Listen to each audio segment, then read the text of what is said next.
listening to Beyond Wellness Radio, bringing you the cutting edge in health, nutrition, and sports performance. Stay up to date and listen anywhere, anytime on your computer, tablet, or smartphone by subscribing on iTunes. Catch your hosts, Dr. Justin Marchegiani and Barris Harvey, as they answer your burning health questions as well as interviews from world-renowned guest experts. For more Beyond Wellness Radio, go to beyondwellnessradio.com.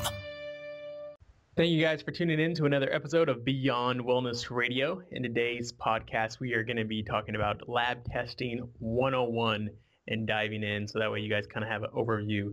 But first, we want to make sure that you guys go to beyondwellnessradio.com/newsletter. This way you'll be the first to get the updates. We usually have our shows sent out to our subscribers before you'll even hear it on iTunes about 3 episodes early. So definitely go to beyondwellnessradio.com/newsletter. We also have a lot of things in the bag coming at you. So a lot of freebies, a lot of good things. So make sure you get on the newsletter. Second thing, make sure when you go to Beyond Wellness Radio, you click and take a look at both Justin Health and Really Healthy Now. Those are both mine and Dr. Justin's site. Dr. Justin is a functional medicine practitioner. So if any of you guys are having some real health complications, like I mentioned before, he is my go-to guy. So I would definitely hop on there, get yourself a complimentary call, and start to see if maybe you need to get pretty deeper. We're about to talk about lab testing today, so he would be the perfect person to go to. Also, if you needed help with getting your nutrition right, your mindset right, and trying to improve your health overall, you can also send me a message at reallyhealthynow.com.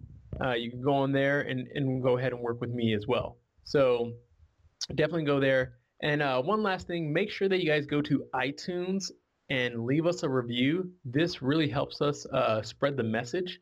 And yeah, for some extra incentive, maybe we'll start reading these iTunes reviews and giving something away. So definitely go to iTunes and search Beyond Wellness Radio and give us 5 stars preferably, right? And yeah.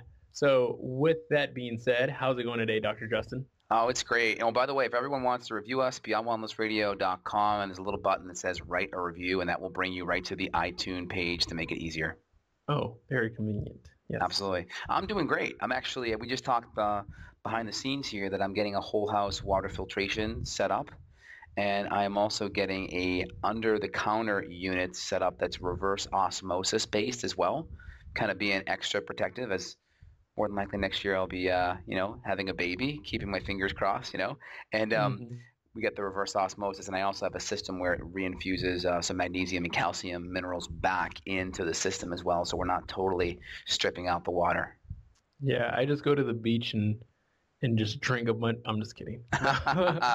Yeah, but no, definitely. It's important to get those minerals in the water, because I know sometimes we filter everything out, but when we filter everything out, it filters everything out. And then you get this water that has no minerals, no electric charge. So then it kind of just flows right through you. Exactly. Mm-hmm. Exactly. So the question that we always want to know is, what did you eat today? What was your breakfast? So today was a different day. I got up and I worked out in my home gym. Did some kettlebell swings, did a Tabata on the row machine, did some functional lifting on my TRX, and some functional movement exercises. And then I had a nice little 35 or 40 grams of whey protein with some collagen and some bulletproof coffee. And right now I'm just sipping on a ginger kombucha before lunch. Yeah, sounds good. I had an interview this morning, so when I woke up, I had about, I want to say it wasn't that much, 15 or 20 grams of just some whey protein with some almond/coconut milk, and I threw an egg in there just for some extra protein. Nice. And did I put MCT? Maybe. Oh, I think I put some. Usually when I make these smoothies, I'll put a teaspoon of maca powder or something like that in it, just for some extra kick. Nice. And after that, after I was done with that show, I went ahead and cooked the actual breakfast. So I had some chicken sausage and 2 more eggs. Just awesome. Cooked this time. Yeah, definitely. Very cool. So let's get on with the show. Today, we wanted to make sure that we gave you guys the 101 to functional lab testing. Yes. If you go to your doctors, you're going to get some basic panels like your basic blood work done, and that can be very useful. But there's also some other key labs that you might need to get a deeper understanding of how your body's functioning. So with that being said, let's get it started, Dr. Justin. What are some of the, or actually, before we even talk about some of the functional labs, let's just talk about some of the basic labs that you might get at, just your normal doctor. Great. So we get our basic blood chemistry, our CBC, a complete blood count, or we get like a CMP, a comprehensive metabolic profile, or we get a lipid panel. These are all basic tests, but they really give us some great information. So a couple of key things we see off the bat when we run like a CBC with differentials. This is looking at the size of our red blood cells, and this can give us some great information. One, we can figure out if we have an anemia potentially. And there's a couple different kinds of anemia. So there's like a microcytic anemia, right? Hence the micro part. That means our blood cells are really small. And then we have like a macrocytic anemia where our blood cells are really big.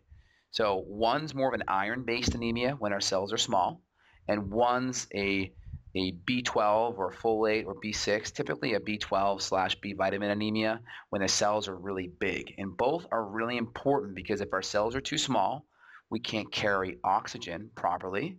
And if we don't have oxygen, well, think back to middle school science class when you have the experiment with the candle and you put the glass jar over the candle and the candle typically goes out. So we need oxygen for metabolism, electron transport chain, glycolysis, all that good stuff.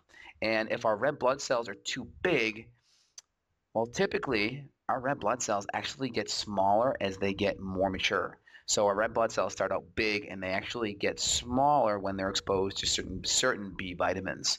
And when they don't have enough of those B12, folate, and or B6, they get stuck in this bigger size. So imagine this big, goofy red blood cell walking around. It's like really clumsy. It's like tripping over things. It's like a bull in the china shop. That's what happens when we have a B vitamin deficiency. These red blood cells aren't really mature, they aren't really coordinated, and they don't carry oxygen and nutrition properly throughout the body. So we can get fatigue, we can get coldness, numbness, and these things can also lead to thyroid problems too, which is really one of my big specialties, thyroid and adrenal issues too. Mm-hmm. What are some of the things that we can see? Because I know usually when you go into your doctors, when you get this blood chemistry done, usually one of the things that we look at is our cholesterol number. Yeah. So that's kind of one of the first things that doctors might pay attention to. Sometimes it might not be perfect. What are some of the things that we might see on their tests, and what are some other tests that we can do to take a deeper look into our cholesterol numbers? Well, cholesterol numbers, we can actually get some good information even from conventional tests. My biggest thing is looking at any number or looking at any cholesterol number or fat number in isolation typically doesn't do us much good. We want to look at in relation to other numbers. So for instance, I like HDL. HDL is a really good number, but HDL in conjunction with triglycerides is even better. So looking at your triglyceride to HDL ratio, making sure it's a minimum of 2-to-1 or less. I like closer to 1-to-1. So 1-to-1 would be like someone having 50 on the HDL and 50 on the triglycerides. We have a 1-to-1 ratio, where 2-to-1 would be like 100 on the triglycerides, 50 on the HDL. And then when you go over that ratio, it's like getting into over 100 on the trigs, which are triglycerides. So again, trying to get to that 1-to-1 ratio or 1.5-to-1, typically a really, really good place. That tells us that we're recycling cholesterol well, and it also tells us that we're not consuming too much carbohydrates and we're not getting into a place of insulin resistance. Yeah, definitely. I know oftentimes, and this is probably something important when working with a functional medicine practitioner, when we look at the scale, like the range, usually the ranges are pretty large, and as the diversity and as the population continues to get sicker, sometimes the ranges actually shift. What do you feel about when you have someone who comes to you and like, oh, well, it says that I'm normal, but I don't really feel right? Yeah. So we have to look at what a lab test is designed to do. So Typically, conventional medicine uses lab tests to pick up pathology or disease. Nothing wrong with that. That's great. The only problem is there's an assumption, and the assumption is if you are not diseased, you're healthy.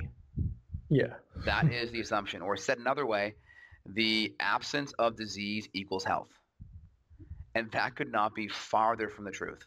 That's like saying your car that's basically, oh, you have 4 wheels on your car? Oh, well then it runs. It's fine. Yeah, exactly. It's like saying, oh, well, if your car like isn't like, in a car accident and like dented up, then it must be perfect, right? And that's not the case. So we have to look at what is a lab test. So typically anyone that's, has done like a statistics type of class at a graduate level, they'll probably hear something known as standard deviations or a bell curve. And a bell curve in lab testing, we have the normal reference range is made out of 2 standard deviations either way. What that means is 95% of the population fits within 2 standard deviations. And outside of that, 2.5 on the high, 2.5 on the low would equal out of range. So essentially, when we're looking at lab ranges, 95% of the population are considered normal, and 2.5 on the high and low aren't.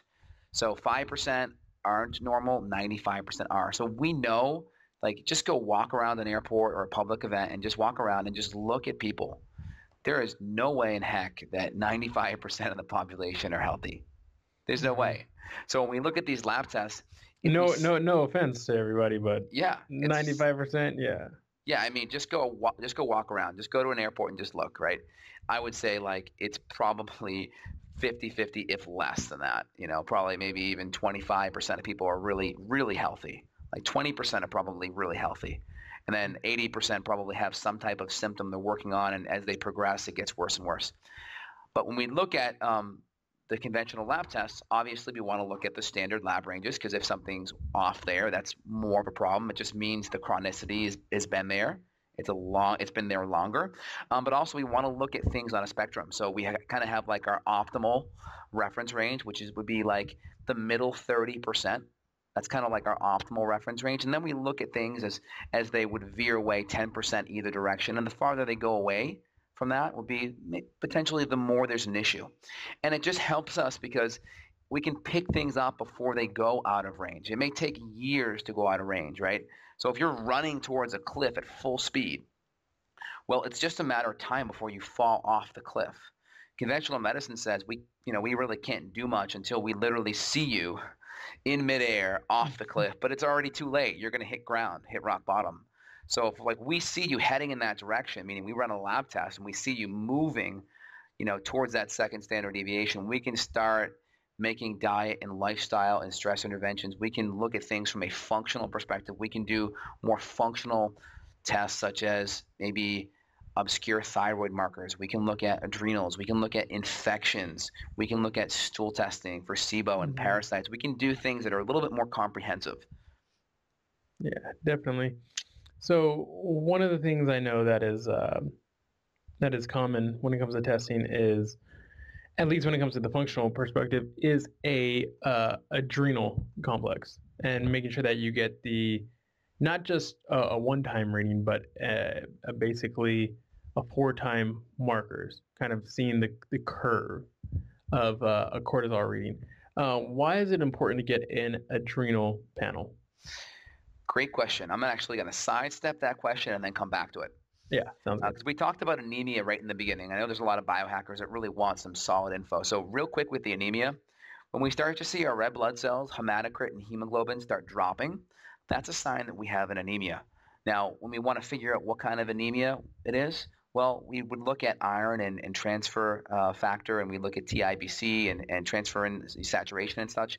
And this would give us some information regarding if it's an iron-based anemia. And if we start looking at the B vitamins, we look at MCH, which is mean corpuscular hemoglobin, MCHC, or mean corpuscular hemoglobin concentration, or MCV, which is mean corpuscular volume. These are looking at the size of the red blood cells. So when these go higher, that's more of a sign of a B vitamin or B12 anemia. So we would look at those markers to differentiate, and we may not look at them and say, well, they have to be way out of range, but we may look and say, are they in that bottom 10% on the iron, or are they in the top 10% on the B vitamin? And that way we can pick these things up before they're a problem. And again, there are specialty tests that we would look at, like urinary methylmalonic acid, or we'd run ferritin or things like that to rule out iron or rule out B12 anemia. Any questions on the anemia side, Barris? That's a big one, I find. Yeah, and I know sometimes people have it's hard because it's kind of trying to differentiate that B12 anemia and that iron anemia, and it is also a little bit more common when it comes to the females, especially the female athletes Yes. that we work with. So making sure that you're paying attention. What are some let's get into some of the symptoms that we might find if someone's anemic, because that's kind of a hard one if we haven't tested that yet, to make sure that maybe we should take that test. So what are some symptoms that if we were having, we should probably take a deeper look into that and get those tested? Well, one, if we're vegetarian or vegan, we definitely need the test. Mm-hmm. Absolutely essential, especially B12, can affect your nervous system, can affect, peripheral neuropathies, tingling, the generation of the nerves can happen with B12 deficiency. So if you're vegan or vegetarian, it's absolutely essential. Probably one of the most important tests you could do.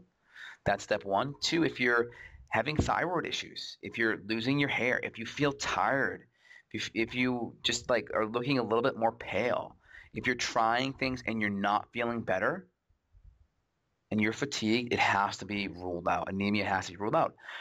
One, if you're bleeding excessively around menstruation cycle, frankly, I could be a little bit more kind of a TMI here, but if you're a female and going through more than 3 or 4 tampons per day and bleeding more than 3 to 4 days a month in your cycle, that may cause an anemia because you're losing that iron. Mm-hmm. That's another great indicator right there. Yeah. So if you have so really essential if you're a woman, if you're having a heavy flow, you're having some fatigue issues as well, that can definitely be a sign. Yes. And then now I think let's just kind of back up a little bit because you talked about the adrenals. So let's touch upon that. Yeah. So adrenal testing is really helpful because your sympathetic nervous system, or the fight or flight mechanism, that this kind of gets activated when we are stressed, this is controlled by our adrenals. Our adrenals produce cortisol and also adrenaline. So it's really great to see how we are functioning because typically cortisol gets pulsed out in a circadian rhythm. So it's based upon light and dark. So in the morning time, we're getting more sunlight, so we have higher amounts of cortisol.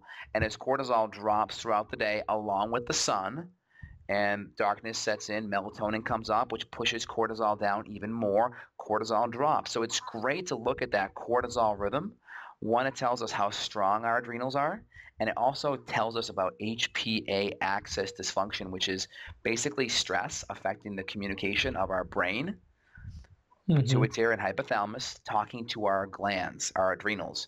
And if we typically have that HPA axis dysfunction, we can see cortisol kind of basically going up or down and not quite being in the rhythm that it should be. And when we see that, it also means there could be some HPT axis dysfunction, meaning hypothalamus, pituitary, thyroid, because they're both really connected. Yeah, definitely. I went ahead and went to your site and wanted to look at the LabCorp, the comprehensive total screen. It's almost seeming unbelievable, the price right now. You talk real quick about the comprehensive bioscreen blood test that you have right now currently on your site? Yeah. So in details about that, that's a great test because it's typically I work with patients that have insurance. And when I bill insurance for a test like that, insurance will charge up to $3,000 or $4,000 sometimes. Wow. And the patient may still have to pay like $1,300 or $1,500 even with coverage. So I'm able to get that test for my patients for $299 cash, which is an awesome price because, I mean, and this is the reason why healthcare is so expensive, is no one should be spending $2,000 or $3,000 for a test like that, especially when the cash discounts are so much more affordable. And frankly, we can order almost every thyroid marker known to man, even a lot of our autoimmune markers. We can order all of the markers for CBC, all of the anemia markers. We can order urinary analysis as well. We can order all of the fat markers and the inflammation markers like C-reactive protein and fibrinogen and sed rate, and also vitamin D. So we get just a big window into what's happening inside someone's body. And I recommend, even if you're healthy, a test like that once a year. I do a test like that every 6 months. It's coming up time for me to do another one, but I do that about twice a year. Yeah. And that's a really good price. Like that's an unbelievable price. Most other labs that you're looking for to get anything close to that is going to be, like you mentioned, at least like you have it priced there, at least $1,200. So you'll be lucky to find it under $1,000. Yeah, it's actually even more affordable than Wellness FX. It's about $100 to $150 cheaper than Wellness FX. So if anyone wants to check that out, justinhealth.com/shop, and then click on lab test on the category side on the right, and you'll find it. Yeah, definitely. So what's really fun and what we always want to test and find out is the sex hormones. So what are some of the basic, when you usually get a panel, what are some of the things that we're going to find on the readings of a basic sex hormones panel? Well, when we're looking at sex hormones, there's a couple things we can look at. We can look at DHEA or DHEA sulfate. This is like an adrenal hormone, but it's a precursor for women to estrogen and progesterone, and for men, it's more of a precursor to testosterone. It gives us a great indicator of how our adrenal reserves are, because our adrenals are a backup generator for our sex hormones. Yep. So many women that when they transition into menopause or when they have PMS, really their adrenals aren't helping out. They aren't coming to the table with some extra sex hormone reserves. So they're just sitting there totally dependent upon their ovaries. So in menstruation time, or in, when the woman's actually cycling, what typically happens is just PMS and maybe excessive bleeding, maybe bloating or cramping or mood issues or headaches, things like that happen. But when the woman transitions into menopause, that's where it gets really bad, because then those ovaries, they aren't working like they used to, and up to half of all the hormones are now being totally relied upon from the adrenals. And then what happens then is we have depression, we have our skin and hair just going to hell, just looking really, really bad, mood issues, libido issues. And frankly, my number one clientele typically are women, because when this transition happens, it's really bad. And conventional medicine typically only offers, if they're no longer menstruating, they'll typically offer an antidepressant, or they'll offer some HRT, and maybe they'll offer it in creams, or maybe they'll offer the horse hormones, Prema and Provera. And you got some good doctors out there that are doing it more bioidentical now, which is great. But even that, sometimes they're still being overdosed. Sometimes they're not using the right estrogens. I find estriol tends to work better than estradiol. And also using estrogen in conjunction with progesterone. Yeah. And sometimes these creams aren't the best because they super saturate. When I use creams with a woman, it's typically vaginally, because the creams don't sit around, because the mucosa is so thin vaginally, it goes right into the vaginal tract, right into the bloodstream. I don't typically do any creams topically on the skin, and most of the hormones that I would use would be one, adrenal based and or female hormone, but they'd be liquid, sublingual, so we can put it right into our bloodstream, kind of like an injection, but without a needle. We can do it right through our submucosal, sublingual tissue. Definitely. And it's not just the older women too, where they're given these treatments that are messing with their sex hormones. I mean, I've seen women get birth control just because they have a painful period and they don't want to experience the pain. But rather than figuring out why it's painful, it's like, oh, we'll just take this birth control. Yeah. Or even having depression and having birth control. Exactly. And the way I look at a lot of women that have bad cycles and get put on birth control pill, it's like going to see a symphony and the conductor's off a little bit. The conductor isn't quite, getting the flutes timed up with the horns or the strings, right? So then we're not quite in sync. So it's easy for a symphony that plays beautiful music to sound like noise. And that's what happens when you're a female and your cycle's off, right? The timing of FSH and LH and our luteal phase and our follicular phase and our estrogen spike followed by a progesterone rise, all those things are off. So conventional medicine's perspective is, all right, like we're at the symphony, let's just pull out our sniper rifle and just shoot the conductor so then the orchestra stops. I know that analogy is a little bit violent there, but we're just like we're mugging the conductor. We're like knocking the conductor off the stand. And what I mean by that is what we're doing in females now is we're just giving a super high amount of synthetic estrogen or progesterone if we're using the Mirena IUD, and we're just super saturating our hormones synthetically, and it starts shutting down our FSH and LH. These are our pituitary, our brain hormones. These are the conductors, right? So it shuts those down. Those hormones start to rise a little bit. And the reason why is because we're those hormones would actually start to drop a little bit because our hormones are super, super high. So it just drops down all of our upstream brain hormones because we're super saturating our estrogen and or progesterone. And it's synthetic too. Definitely. Yeah, it's crazy what's going on. I just want to add one thing there, Barris. Yeah. So like the functional medicine philosophy is, hey, we just take the conductor, we pull them off to the side, we say, hey man, see the timing over there with the strings and the flutes? We got to work on this. So we get specific. Instead of just knocking the conductor and taking away his job, we actually get in there and try to fix where the timing's off. And we can do that with blood sugar support. We can do that with diet and lifestyle changes. We can do it with a cyclical augmentation program where we resynchronize progesterone. We can use herbs to help with upstream signaling. We can support the adrenal glands.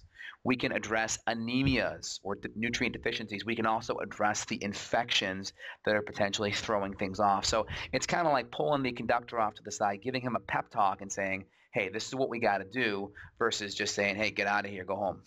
Yeah, exactly. Because guess what? You only have one, right? Yes. You can't just replace it. Yes. So you talked a little bit about the nutrients in the diet. Something that I feel it's weird. We don't really get this tested as much in our normal practitioners. Usually you have to go somewhere else to get a total nutrient deficiency panel. Yeah.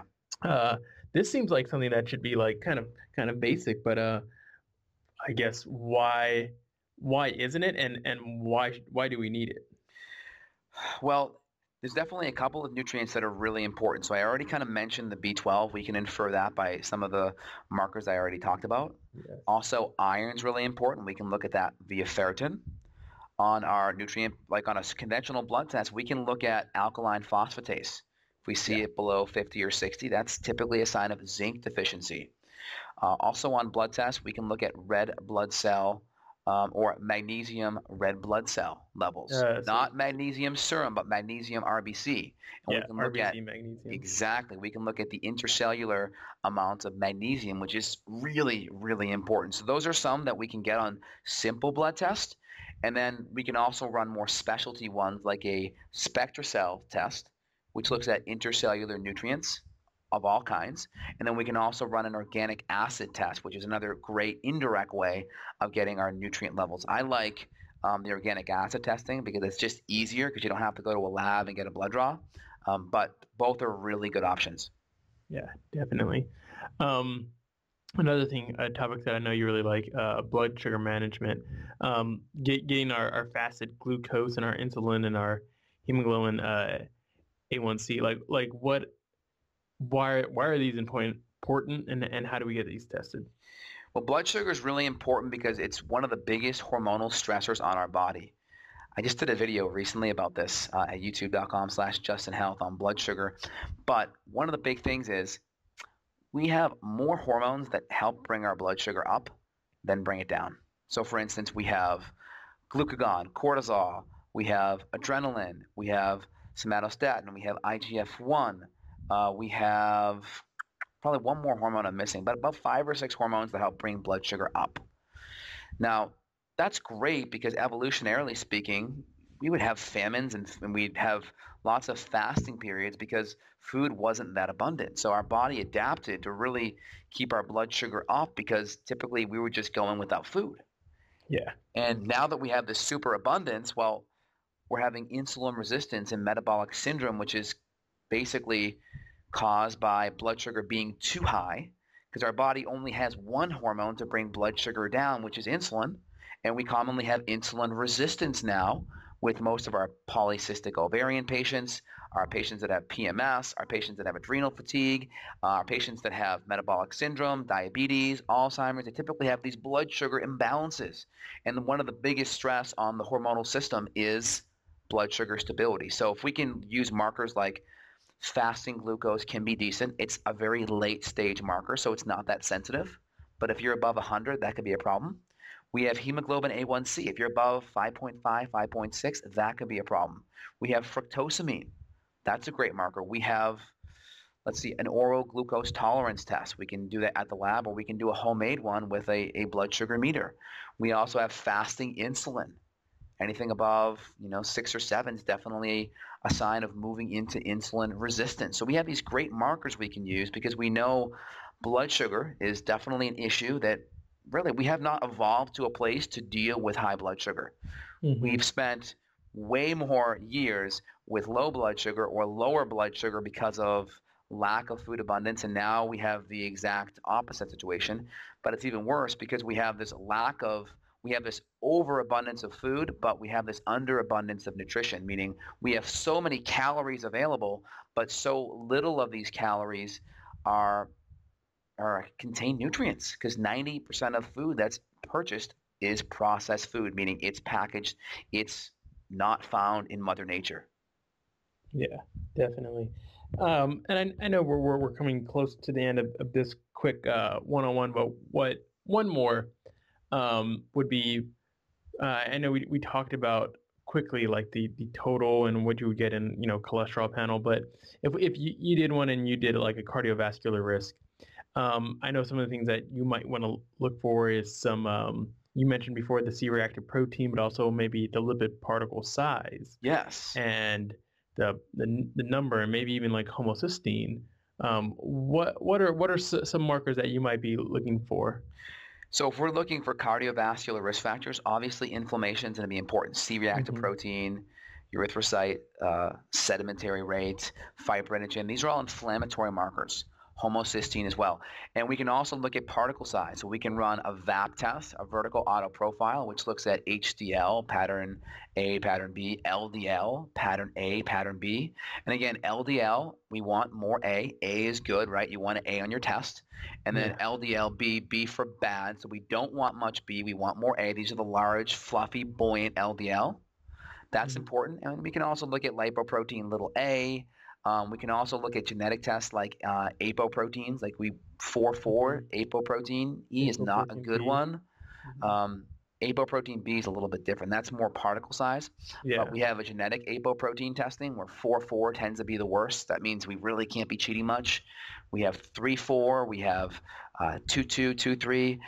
I don't do too much of those testings because, typically it doesn't really tell you much other than the fact if you're a 4,4, you should be really on point.